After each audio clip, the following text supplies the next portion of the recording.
When we decide when life begins as Americans and in society, we may not all agree on what is right. However, the goal should be not being wrong. We can have the foresight to not be the generation that was on the wrong side of history.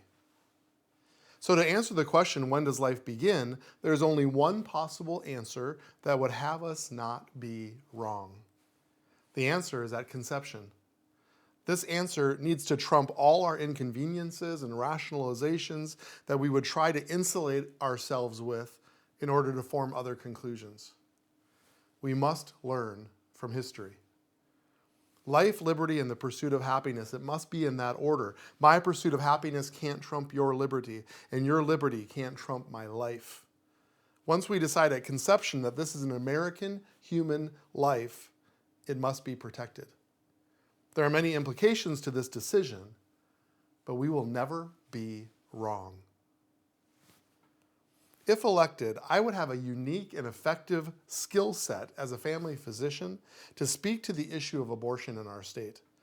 Currently, Minnesota has the most liberal, radical, and permissive law on abortion in the world. Anytime, anywhere, for any reason.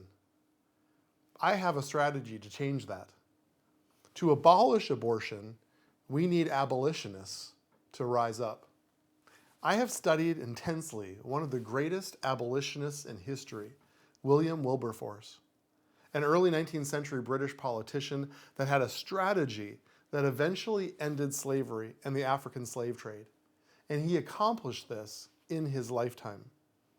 The culture was eerily similar, and the justification for slavery eerily familiar. This is my property. Ending it would be economic disaster. We are doing them a favor.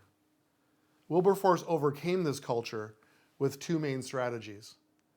The first, he informed the elite and the politicians what they are endorsing and voting for. Slavery was seen as a far-off, inconsequential business transaction, not as real barbarianism to fellow human beings.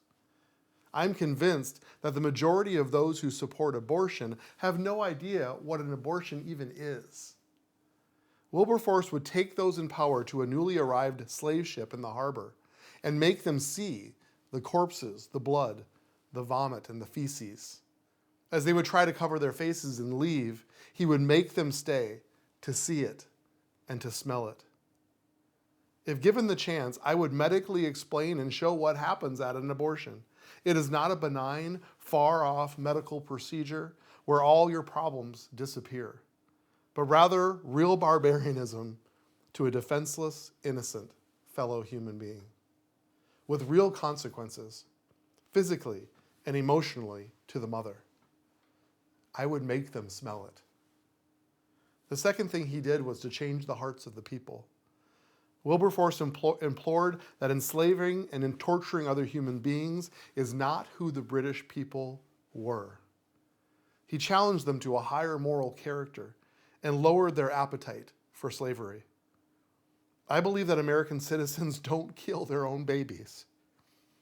It's not who we are.